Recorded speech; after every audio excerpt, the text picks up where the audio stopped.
Halo,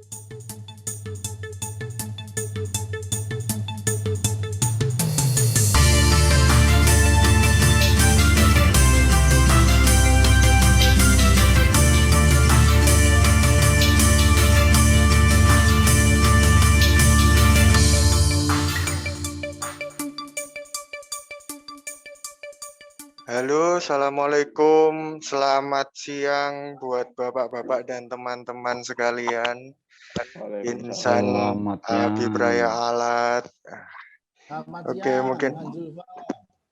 iya, udah terlihat dari semangatnya ini semangat ngopi ya. Oke, ini jadi acara kita buat ini forum sharing-sharing santai aja, nggak perlu yang serius-serius banget, tapi tetap serius ya kan?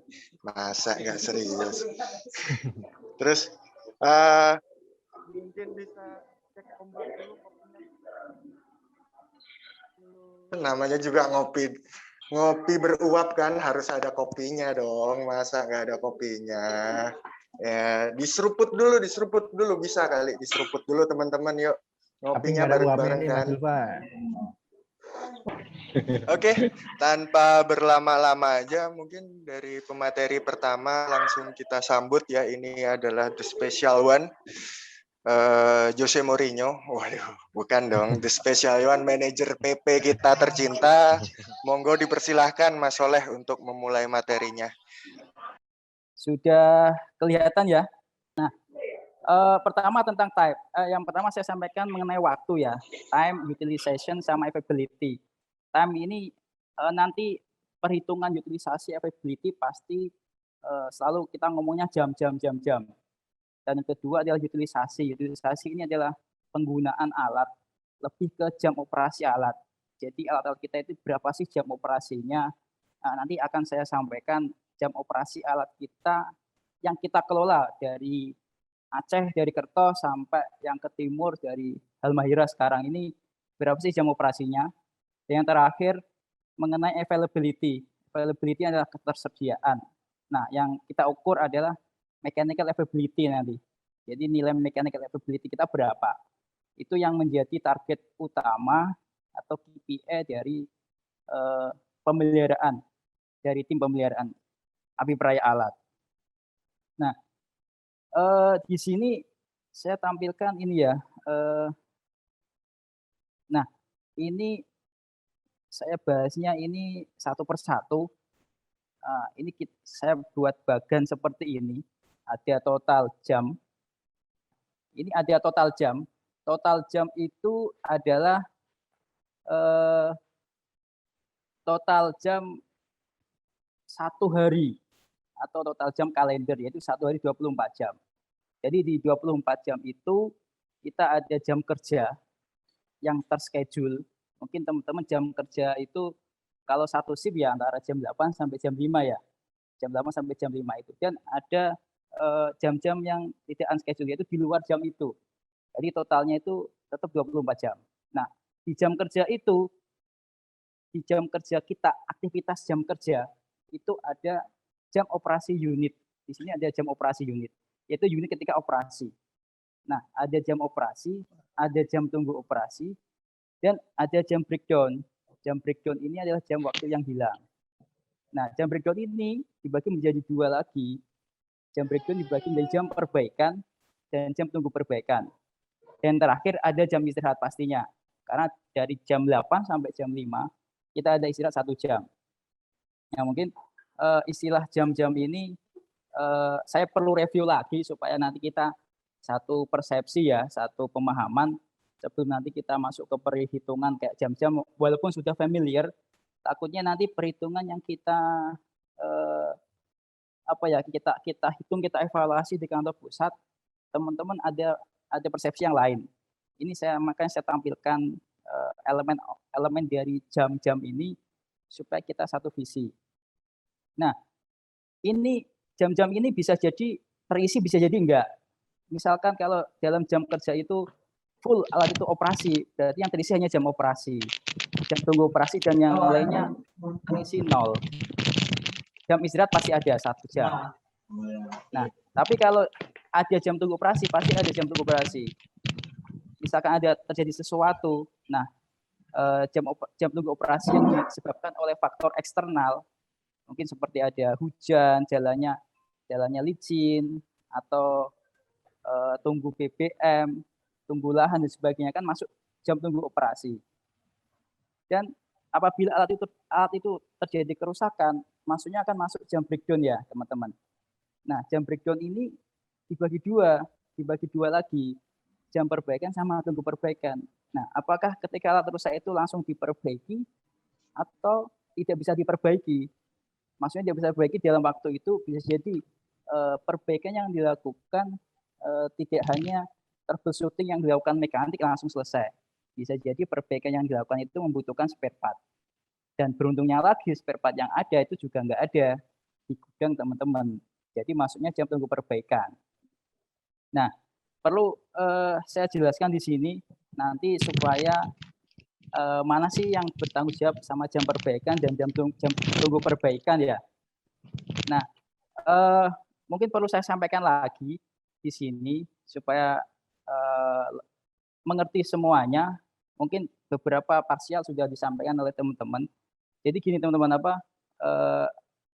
mechanical availability nanti yang kita hitung itu sangat dipengaruhi sekali oleh jam breakdown, jam waktu yang hilang. Semakin tinggi waktu yang hilang, pasti mechanical availability kita pasti akan turun. Nah, makanya jam breakdown ini kita bagi menjadi dua, jam perbaikan sama jam tunggu perbaikan. Nah, di sini bedanya apa? Nah, kemarin sebelumnya juga mungkin sudah disampaikan juga, ini menjadi kesepakatan ya kita semuanya bahwa gini, untuk jam perbaikan ini adalah jam yang waktu hilang yang terjadi di lapangan. Maksudnya gini, waktu hilang itu waktu perbaikan di lapangan, termasuk waktu tunggu perbaikan, tunggu mekanik itu termasuk juga jam perbaikan. Jadi yang dimaksud tunggu perbaikan di sini adalah waktu untuk pengadaan, tunggu spare part dan proses pengadaan di kantor pusat. Jadi nanti akan jelas mana yang menjadi tanggung jawab teman-teman di lapangan, mana yang menjadi tanggung jawab dari kami yang di kantor yang selalu support teman-teman di lapangan. Jadi jam perbaikannya adalah jam waktu yang hilang karena faktor dari lapangan, dari proses perbaikan dari mekanik maupun proses tunggu mekanik sampai alat itu selesai diperbaiki. Nah, andaikan itu alat ada spare part yang dibutuhkan dan spare part itu perlu proses pengadaan RKB dan pengadaan. Nah, startnya tim pengadaan itu mulai dari RKB yang teman-teman berikan. Apabila alat itu alat yang breakdown dadakan yang nggak ada spare part-nya, itu nanti akan menjadi KPI kami dari tim pengadaan. Yang selama ini mungkin kan banyak ini ya, banyak masih belum maksimal lah. Kami mengaku di kami untuk tim pengadaan juga masih belum maksimal. Kami coba terus untuk maksimal untuk support part-part yang sudah di RKP-kan agar segera terrealisasi, terkirim sampai di lapangan. Nah, itu coba kami evaluasi terus agar jam tunggu perbaikan ini juga seminimal mungkin, karena jam tunggu perbaikan ini akan menyumbang nilai dari jam breakdown. Dan yang pastinya nilai MA dari unit tersebut, alat tersebut, pasti akan turun. Oke, ini karena, sebentar Zul, saya dikasih waktu sampai jam berapa ini Zul? 14.04 ini Zul. 14.15, 10 menit lagi. Cukup nggak? Apa 25 Mas? 25 aja Mas, nggak apa-apa Mas. 14.25 Mas. 25. Oke, 25 berarti ada 20 menit ya dulu ya? Iya Mas. Oke, saya coba skip. Utilisasi ini ada jam operasi Pak, Mas, teman-teman, jam operasi dari kita hitung ini, kita masih belum menghitung secara detail utilisasi. Cuma ini saya sampaikan ini jam operasi total ya. Ini total jam operasi alat yang kita kelola. Ini dari Januari sampai Mei ya. Ini dari Januari ada 32.000 jam, ini jam. Dari semua total alat yang kita kelola. Yang ada jamnya, yang ada jam yang terlaporkan jamnya. Jadi terlihat dari grafik ini naik turun ini. Sempat di bulan April 46.000 jam. Kita bulan Mei turun. Nah, ini berimbas memang dengan pendapatan dari unit. Pendapatan itu memang berkurang. Nanti mungkin dari tim operasi, Mas Prabu dan teman-teman nanti bisa ada share nanti untuk pendapatan. Memang ini berpengaruh sekali ketika jam pendapatan ini turun, jam operasi ini turun, pendapatan juga turun. Mungkin di Mei ini karena ada Lebaran ini, ada Ramadan dan Lebaran kayaknya ini banyak jam-jam yang ini yang hilang. Ini perbandingan jam operasi terhadap jam yang hilang alat. Tadi yang saya bilang tunggu perbaikan jam breakdown yang ada. Yang garis biru ini adalah jam operasinya yang tadi naik turunnya. Kemudian yang kuning ini adalah jam perbaikan dan yang agak abu-abu ini jam tunggu perbaikan. Nah, jam tunggu perbaikan dan perbaikan ini kita coba seminimal mungkin ya teman-teman, kita coba terus minimal mungkin. Karena di bulan Mei ini jam tunggu perbaikannya tinggi. Nah, ini tadi saya bilang di depan, jam tunggu perbaikan tanggung jawabnya siapa? Tanggung jawabnya kantor pusat, tanggung jawabnya tim PP ini.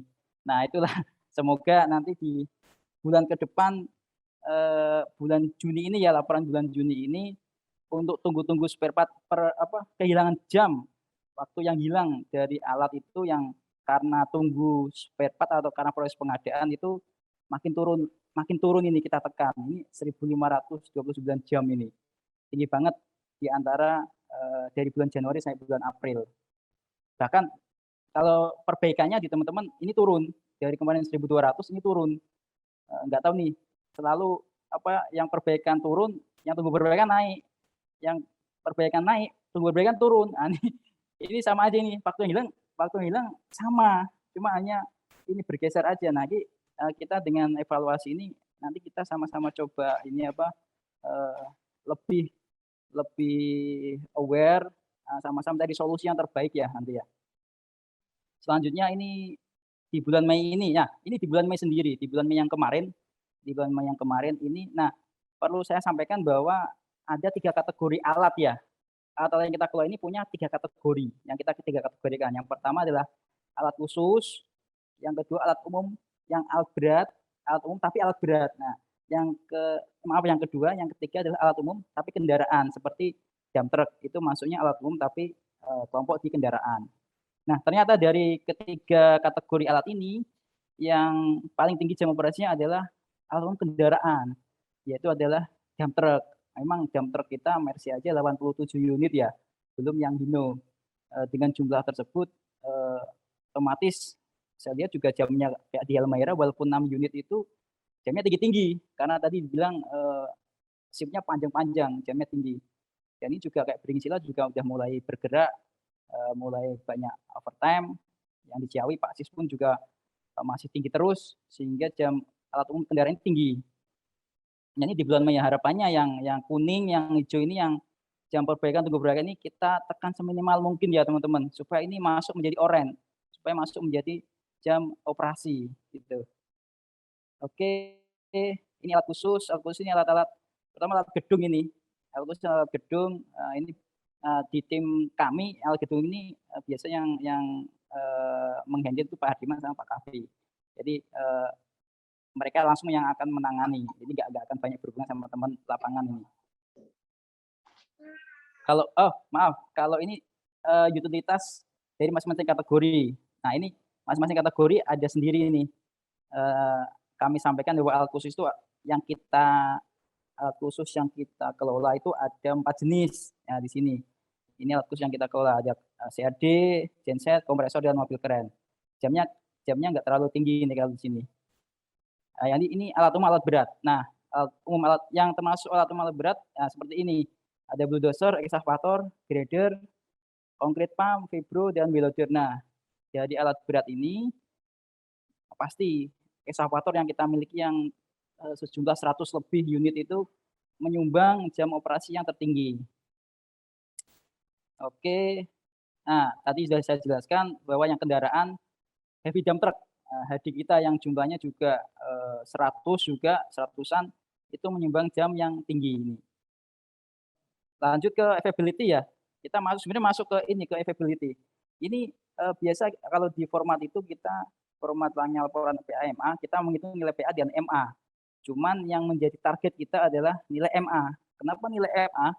Karena, untuk kita yang masih mayor pekerjaan kita hanya sewa menyewa alat, kita hanya memperhitungkan jam breakdown, kita lebih, menekankan nilai MA-nya. Kalau nilai PA ini pembaginya adalah seluruh jam. Baik itu dari ada tunggu operasi, ada faktor dari luar, itu masuk ke sini. Ini lebih cocok, standar PA itu masuk ke perusahaan yang,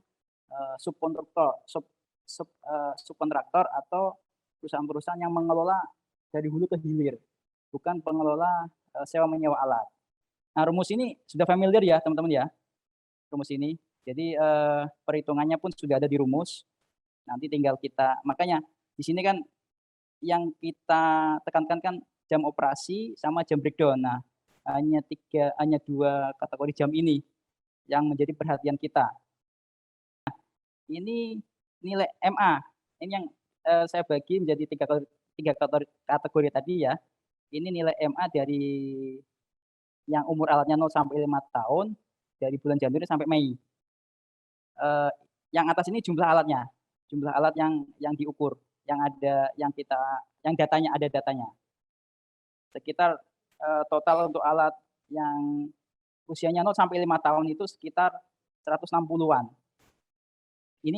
Ini bukan jumlah alat total kita semua, ini adalah alat yang, beroperasi di proyek-proyek. Masih ada beberapa alat yang standby yang belum belum, bisa diserap oleh proyek ini. Nah, nilainya, nilai MA-nya ini selalu di bawah target ternyata. Target kita 95, nilai MA-nya selalu di bawahnya, jauh banget. Bulan Januari, Februari kita masih bisa tembus 90 walaupun targetnya 95. Tapi sampai ke bulan Mei ini kita turun. Nah, kemarin kita sempat lihat, nanti akan ada datanya juga, kebanyakan ini terutama yang menyumbang turunnya nilai kita turun ini banyakkan adalah dari HD Mercy yang mengalami kerusakan gadan. Ini yang, banyak kita alami di bulan Mei, April ini ya, prosesnya dari April rusak, sampai bulan Mei pun ada yang masih belum selesai. Ini membutuhkan waktu mungkin sebulan dan 2 bulan untuk proses, perbaikan, mengirim ke pihak Annapurna Jakarta balik lagi. Nah, itu yang menyumbang nilai waktu yang hilang tinggi sekali. Dan akhirnya kita di bulan-bulan Maret, April, Mei ini turun ini, selalu mengalami penurunan di nilai MA-nya. Nah, solusi yang, sempat kami coba diskusikan dengan Annapurna, akhirnya kita mau nyoba untuk nanti ini, untuk masalah gadan ini kita nyoba untuk, beli ESI, kita stok. Kita akhirnya mau stok ESI, walaupun nanti supaya untuk mempercepat proses pengiriman dari site ke Annapurna kembali lagi ke lapangan. Kita coba stok dulu, unit ESI, ketika itu alat rusak langsung bisa dipasang ESI-nya. Nanti yang rusak itu bisa dikirim ke Annapurna untuk kita repair, untuk kita, mintakan untuk, perbaikannya dan penggantiannya gitu. Jadi hanya itu yang masih kita coba tekan, jam itu supaya, tetap kita bisa mencapai nilai MA-nya itu. Nah, masih proses ini, semoga proses yang untuk pengadaan gadan ESI ini segera, karena kemarin,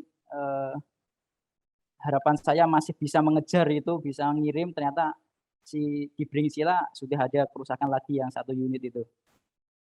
Baik, ini yang umur 6 sampai 10. Nah, umur 6 sampai 10 ini yang targetnya 90, ini hampir mendekati ini, hampir mendekati. Tapi jumlah alat yang dikelola, yang ada di kategori ini nggak banyak, nggak sebanyak yang 0 sampai 5 tahun. Ini hanya sekitar 60-an alatnya. Nah, di bulan Mei ini malah bisa mencapai target dia. Targetnya 90, dia mencapai 90. Nah, semoga ini bisa di bulan Juni ini dipertahankan ataupun bisa naik ini. Oke. Nah, kalau yang di atas 10 tahun, ini malahan, ahead, lebih tinggi ini ya daripada target. Saya malah nggak tahu ini malah alat-alat yang usianya 10 tahun kok malah lebih bagus ya? Apakah teman-teman memang ini luar biasa untuk memberikan perbaikannya, atau ada perbaikan langsung diperbaiki, dan karena sudah sering tahu ini alat, mungkin sudah persiapannya udah matang banget. Tapi memang alat yang dikelola cuma sedikit. Alat kita yang umurnya lebih dari 10 tahun itu nggak banyak memang. Jadi bisa diartikan bahwa alat-alat yang dikelola oleh Habib Rai Alat itu termasuk kategori muda ya. 0 sampai 5 tahun yang dikelola sekitar 160-an. Kalau dihitung dari jumlah alat yang ada ini, dari ketiga kategori alat ini, hampir 2/3 alat kita itu di usia 0 sampai 5 tahun, di usia yang muda. Nah, ini tantangan buat kita teman-teman, supaya target dari MA yang memang 95 ini kita bisa ini ya, bisa mencapai ini. Ini bukan berarti kita sulit. Ini tantangan buat kita bersama. Baik yang dari lapangan sama dari kami yang kantor pusat yang coba support dari spare part dan pengadaan. Nah, ini untuk bulan Mei sendiri ya, nilainya seperti ini. Ini nilai kalau ini nilai akumulatif. Nah, jadi gini ceritanya.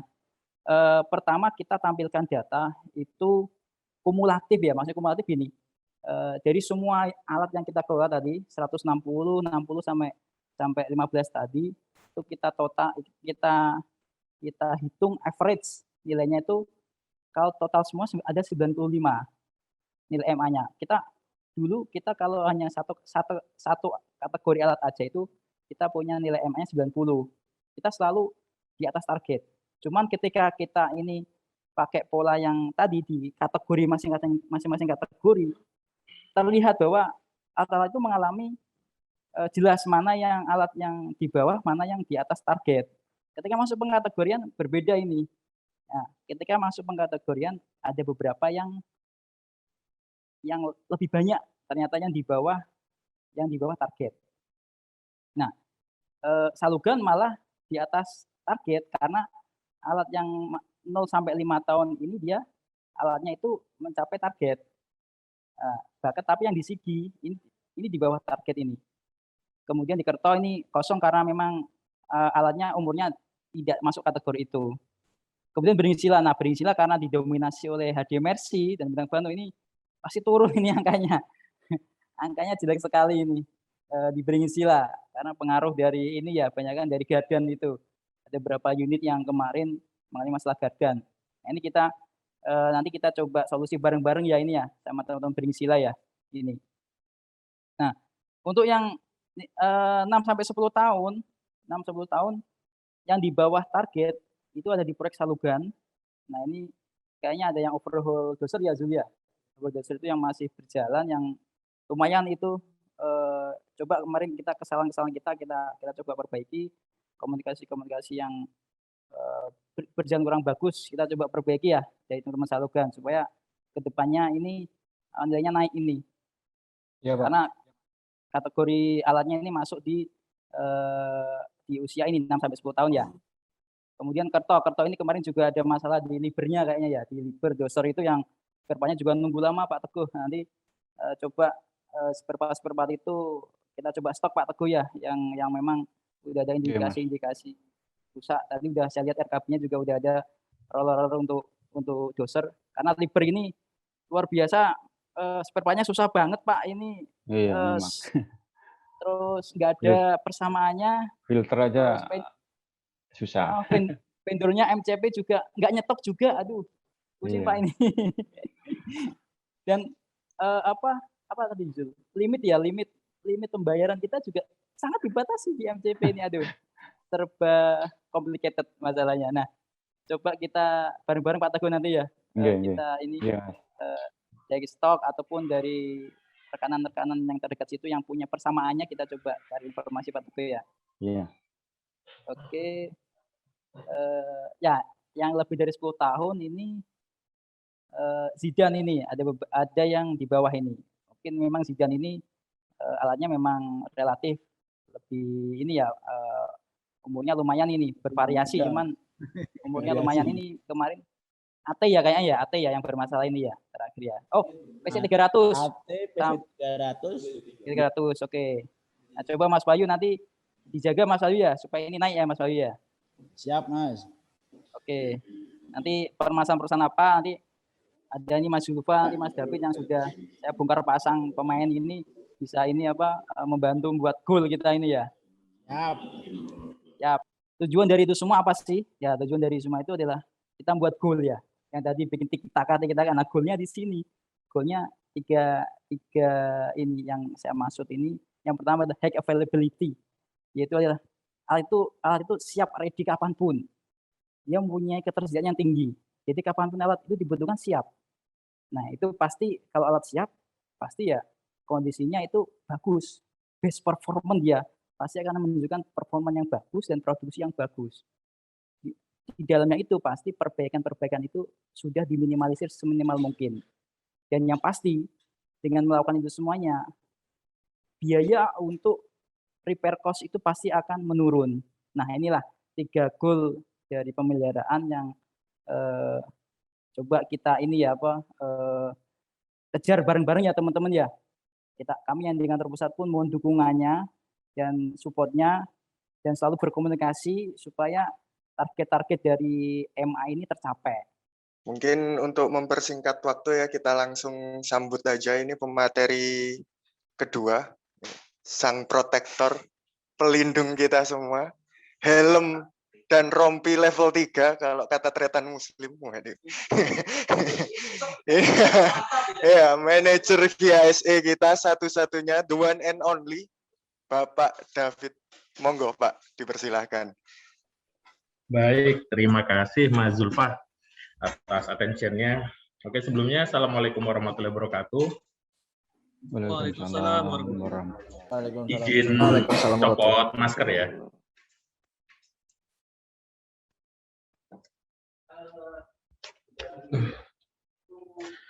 Baik, sebelumnya terkait sama inovasi. Jadi kalau inovasi sendiri di saat ini sudah masuk di KPI-nya saya. Jadi kita ada di awal tahun kita punya target untuk inovasi itu ada 1. Cuman seiring berjalannya waktu di tahun ini kita punya target 3 inovasi. Nah, permasalahannya apa? Permasalahannya inovasi itu lebih banyak ada di lapangan, bukan di kantor. Nah, sedangkan tenaga kita dari kantor pusat untuk ke lapangan juga sedikit.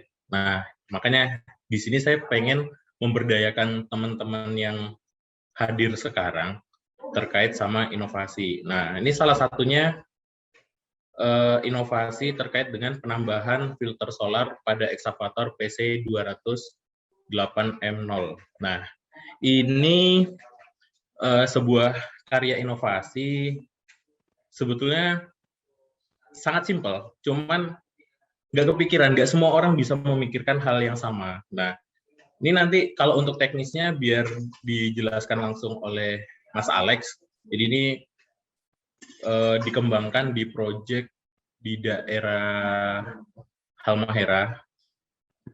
Nah, kenapa kok bisa tercetus ide seperti itu? Oke, kita bedah satu-satu. Terkait dengan judul, ini adalah penambahan filter solar untuk menjaga kualitas solar agar performa unit eksavator optimal. Kenapa kok eksavator? Karena eksavator merupakan alat berat yang paling sering dan paling banyak yang dipakai di unit alat. Terus terkait sama kenapa kok harus dikembangkan, karena kita itu pengkonsumsi solar terbanyak kalau alat itu.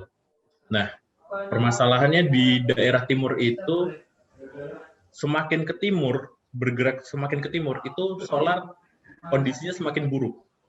Mungkin kalau yang teman-teman berada di Pulau Jawa atau di Bali, itu masih mendapatkan solar yang kualitas bagus.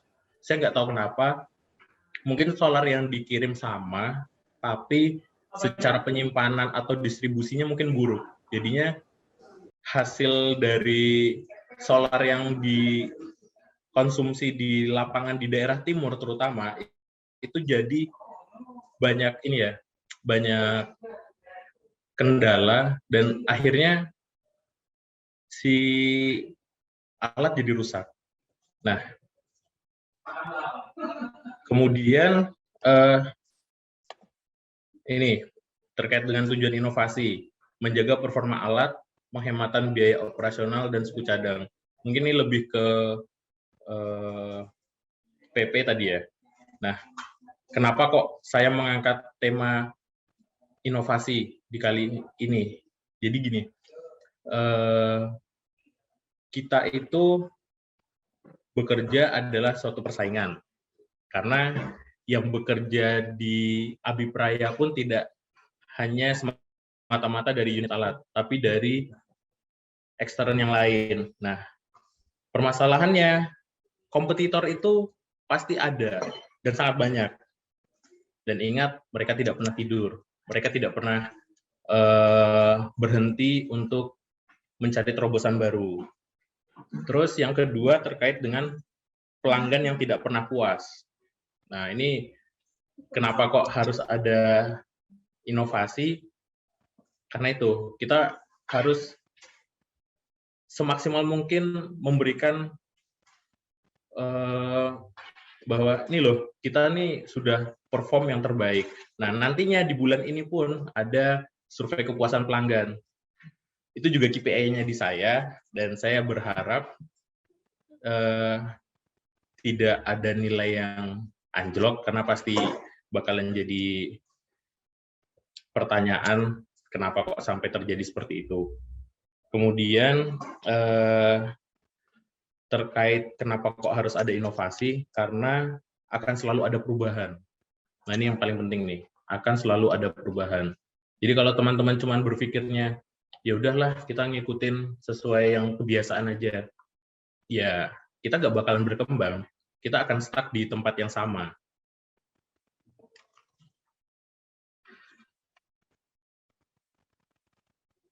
Nah, terus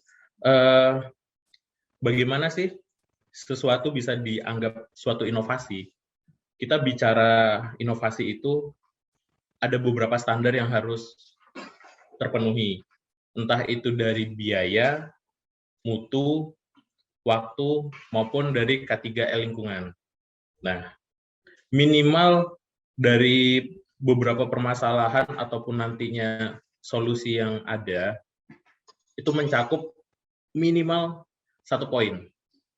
Entah itu di biaya, entah itu di mutu, entah itu di waktu. Nah, terkait tadi yang tak bilang mengangkat masalah inovasi, nah ini adalah akar permasalahan terkait dengan biaya dan mutu. Ada proses pembakaran tidak sempurna karena banyak terdapat sisa pembakaran ataupun kerak yang dapat mengakibatkan kerusakan sampai pergantian seluruh komponen. Nah, ini terkait sama solar tadi. Kemudian solar yang buruk, terutama di wilayah Indonesia Timur, berdampak pada proses pembakaran mesin dan umur komponen. Jadi mereka saling keterkaitan antara biaya dan waktu, biaya dan mutu. Lanjut. Nah, terus kita juga ada analisis solusi. Gimana sih supaya terkait dengan bahan bakar tadi, dengan si eksavator, akhirnya kita punya solusi untuk bagaimana caranya biar seburuk-buruknya solar yang dikonsumsi itu tetap tidak merusak ke alat. Nah, terkait dengan deskripsi inovasinya, ini inovasi berupa penambahan filter solar pada unit eksavator PC200-8M0. Terus proses pembakaran yang sempurna menghasilkan kinerja mesin yang optimal. Kemudian menjaga kualitas solar. Nah, ini yang tadi yang saya sebutkan, penambahan filter solar. Ini sepele ya, penambahan filter solar.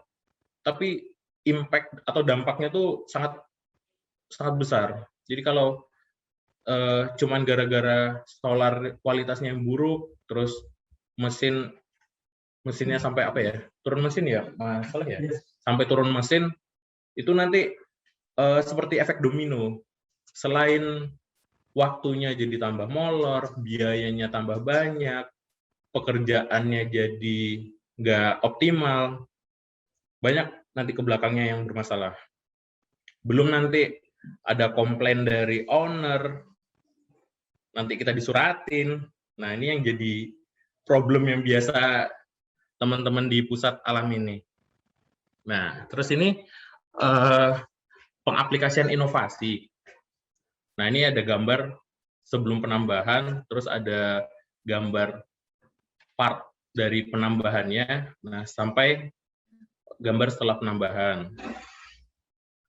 Nah, kalau ini untuk rincian ininya ya, penghematan dari inovasi yang dilakukan teman-teman di proyek mana nih? Proyek Halmahera. Nah, itu yang di atas itu sebelum. Jadi dapat dilihat belum ada penambahan, terus yang di bagian bawah yang warna merah itu sudah penambahan. Jadi kita bisa menghemat sekitar 2 jutaan. Nah, kita jangan lihat nilai 2 jutanya aja, tapi kita lihat manfaat ke belakangnya.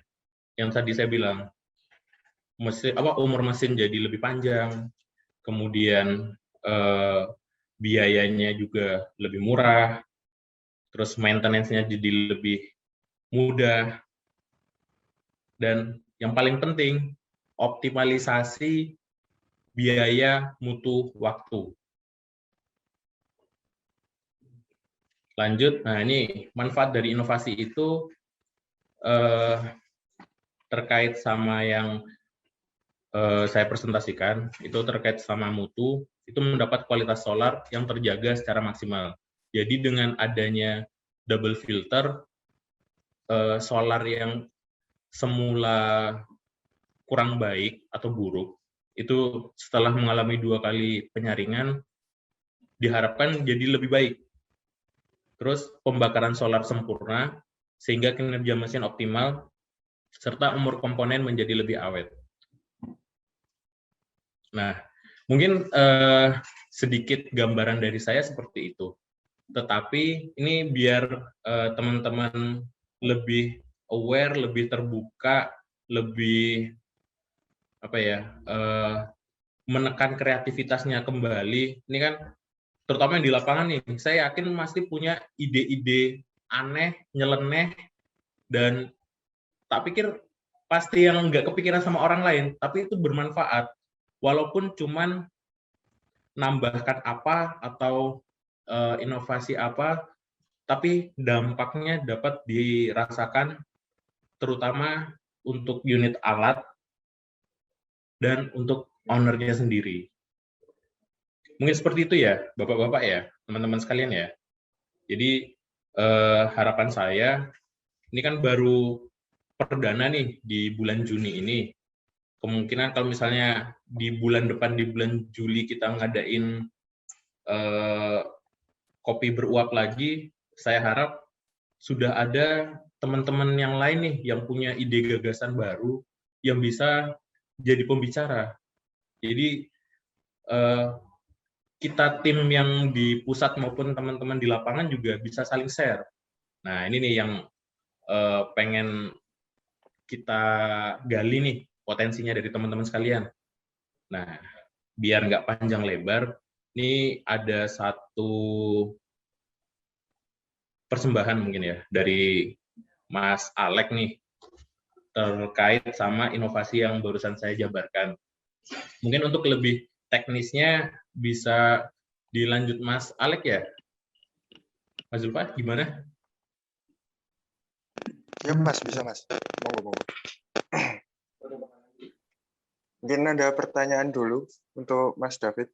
Apa nanti sekalian di akhir aja Mas ya?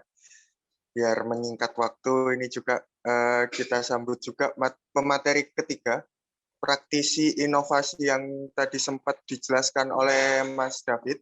Ya ini Mas Alek. Monggo Mas Alek, dipersilakan Mas Alek. Baik Mas, terima kasih atas waktunya.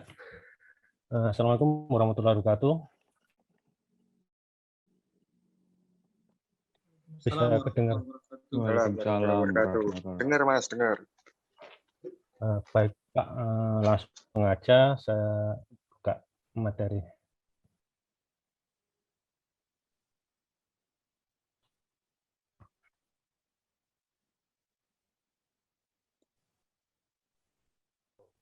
Sudah muncul Mas ya? Proses Belum. masalah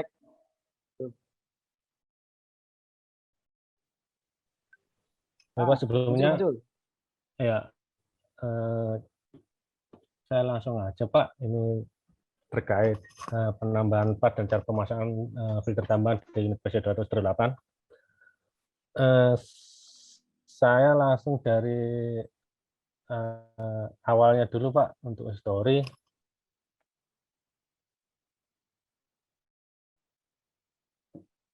Unit alat sampai di site Antam itu di awal bulan 1 Februari 2020 sesuai prosedur di tambang sampainya alat kita dilakukan pemeriksaan Pak, pemeriksaan untuk kelengkapan alat, kesiapan alat dan lain-lain yang dilakukan oleh dari pihak owner.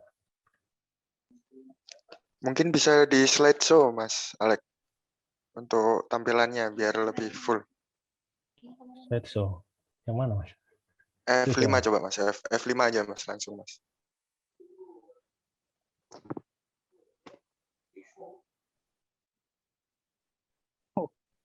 Keren sih Pak. Lah aku mindai piye? Di Ya, enter aja Mas, di enter aja Mas. Oh iya. Ya. Kalau nggak gitu di arah Mas. Oh, nganggo kunci Kang Alek. Aduh, kunci opo.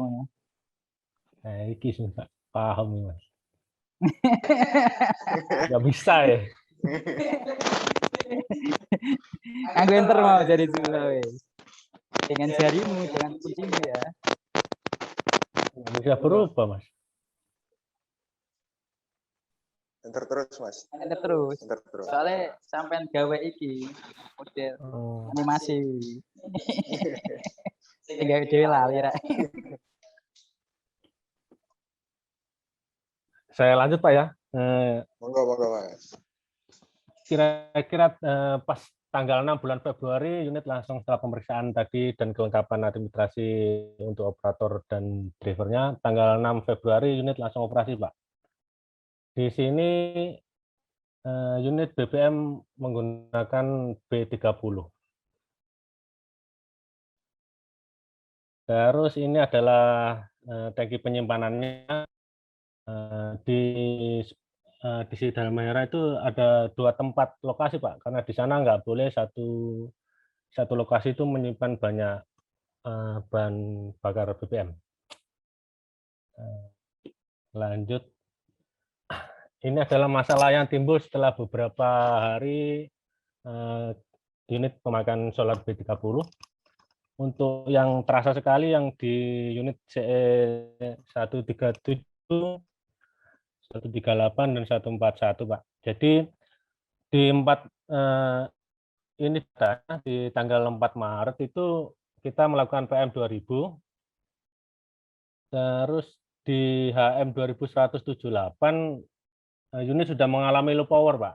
Jadi interval 191 jam low power, jadi kita ganti pre-filter. Dilanjut di HM 2500 melakukan PM 500, di HM 2700 low power lagi. Jadi kita inovasi inisiatif kita cuci dulu pre-filter itu Pak.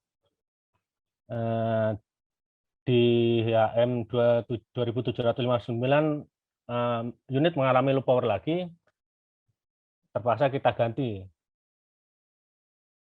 Ininya gitu Pak, setiap habis dapat kira-kira 250 jam itu unit selalu low power. Kembali nih.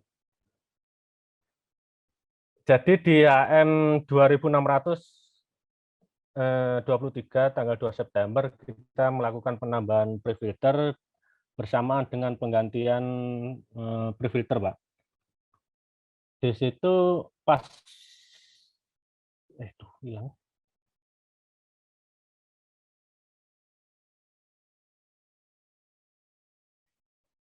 Pas HM 4000 kita melakukan servis VM 1000 tanpa prefilter dan filter tambahan nggak kita ganti, Pak. Jadi lanjut lagi di servis di 4500. Jadi untuk prefilter itu mampu di 8.888 jam. Untuk selanjutnya, begitu. Untuk selanjutnya sampai sekarang kita penggantian filternya di rutin di BM 500, Pak. Itu berlaku untuk di 3 unit EXA, CS37, 38, dan 141. Masalahnya sama, setiap di 250 jam, bahkan ada yang kurang itu sudah low power minta ganti filter. Nah, ini adalah filter tambahan yang kami pasang di unit, Pak. Yang pertama ini adalah housing filter solar punyanya Nissan BTX. Kemarin kita ambil referensi dari punyanya rental ekstern, Pak. Terus filter Sakura F1805, hose diameter 1 cm, baut 17, klem, seal tip, dan kabel tis. Kalau biaya kurang lebih untuk pembelian satu set itu sekitar 1.517.000. Ini adalah cara pemasangannya.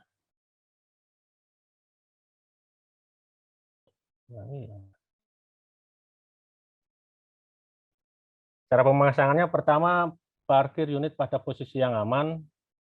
Yang kedua tutup hose kran yang di bawahnya tangki solar.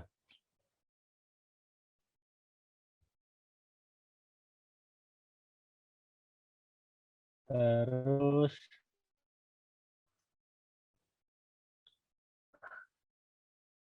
di bagian konektor in pada filter tambahan kita lepas, Pak.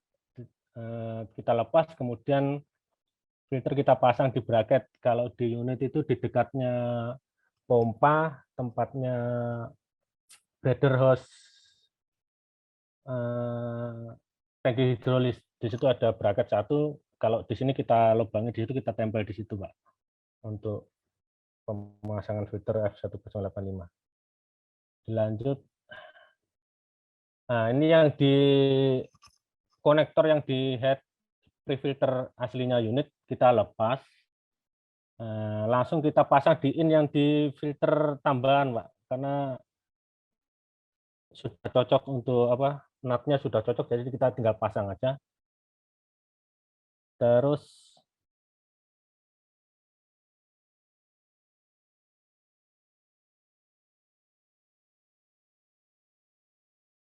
yang hose konektor yang kita lepas tadi yang dari filter tambahan tinggal kita pasang lagi di head yang filter prefilter ini, Pak.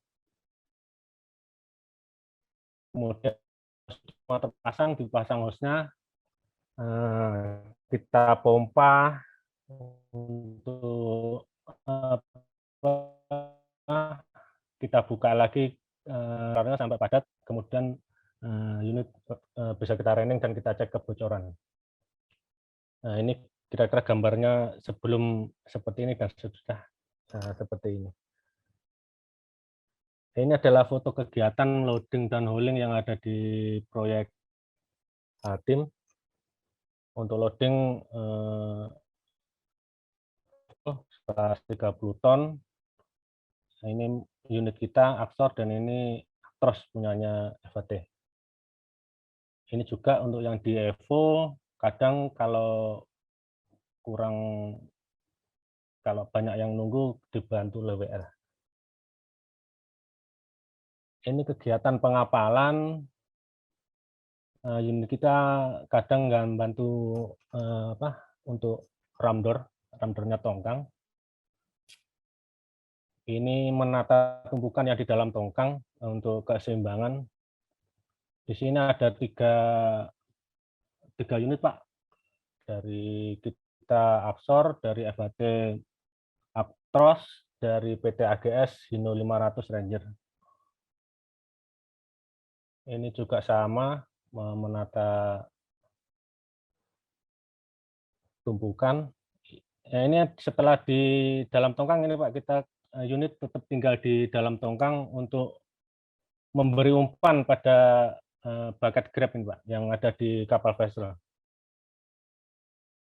Alhamdulillah selama kita di sini untuk setelah ditambah filter untuk unit PC 200 kita nggak pernah mengalami trouble masalah fuel solar. Kesimpulannya Pak, karena kita di lokasi proyek tambang, tiap kedatangan unit baru kita dilakukan pemeriksaan secara ketat oleh owner. Permasalahan yang timbul karena pemakaian solar dapat diselesaikan dengan penambahan filter tambahan yang pemasangannya sangat mudah dan biaya sangat murah. Manfaat lain dari penambahan filter menekan biaya apa dan biaya alat tercapai. Saran saya, proyek menyediakan tangki penampungan solar yang cukup dengan dilengkapi filter pada tangki terakhir sebelum solar dimasukkan ke unit. Saran saya kedua, proyek bekerjasama dengan vendor penyuplai BBM tentang cara penyimpanan dan sterilisasi dari kotoran BBM jenis B30. Selanjutnya untuk proyek yang kualitas solarnya tidak bagus, bisa juga dicoba pemasangan filter tambahan. Itu aja, sekian, terima kasih Pak.